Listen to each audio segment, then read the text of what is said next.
we have a weight loss program that we have in the office, and a lot of patients have a hard time getting the protein in. So we just decided to come in here. We need the shop anyways for ourselves to talk about protein. So Danny was just talking about one of his favorite proteins here. That's has 25 grams of protein in here.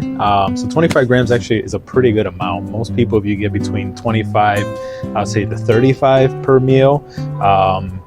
If you're eating a couple of times a day, you should be able to hit a good amount of protein. Protein typically helps with muscle recovery, but also helps keep you full a little bit longer and helps stabilize your blood sugar. So it kind of prevents you from, wanting to sometimes eat like the sweets and things like that. Because a lot of times if our protein is too low, we tend to crave other things. Additionally, if you're trying to lose weight, obviously if you're working out, most people know you need to eat protein, but if you're trying to lose weight as well, you typically need to keep your protein a little bit higher to prevent that muscle loss, because typically when you lose muscle, you actually ended up losing, you end up having a lower metabolism, which then it's harder to lose weight. So just a couple tips about that. So I started taking a couple things myself. So I currently take some creatine, which is like a muscle building supplement that is used for muscle recovery. That's actually very well researched. But today I actually need some glutamine. Glutamine is something that's we use a lot in some protocols in the office where people have like gut issues and things like that. But glutamine also helps with muscle recovery. So I'm gonna see if they have the glutamine here that I typically get. So typically glutamine comes like in a powder form. There's about like 4.5 grams here. So typically I take that about once a day. As I said, I also do some creatine, but we're not looking for that today.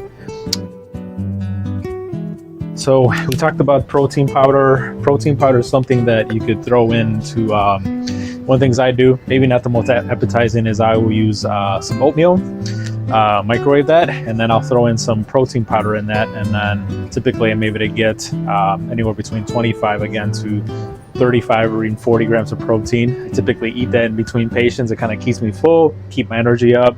So that's how I personally use protein powder. If I'm feeling a little more hungry, I'll throw in some fruit as well, and that helps me again keep me a little bit more fuller, keeps my energy up.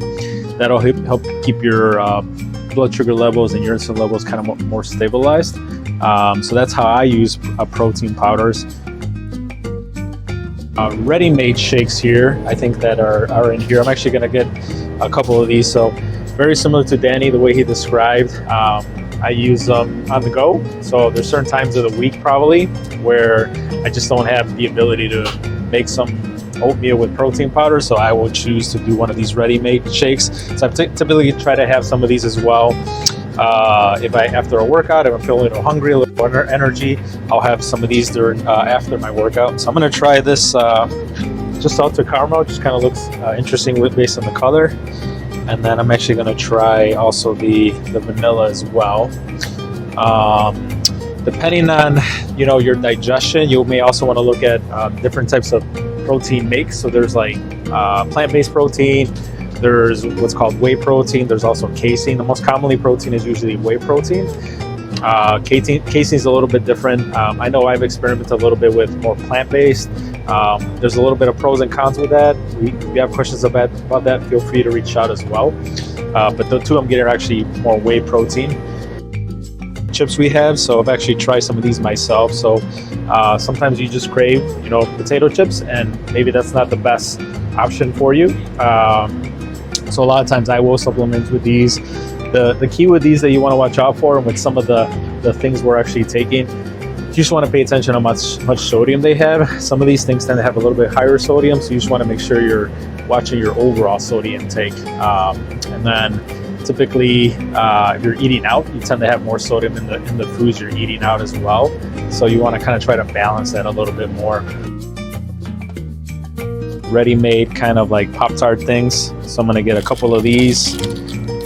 Again, a little bit on the higher protein aspect as well. And again, like I said, the key with this one, so there's 410 milligrams of sodium. So that's some of the cons that we kind of sometimes see that I have to, as I'm getting a little older, have to watch out for and pay attention. I'm going to try one of these as well.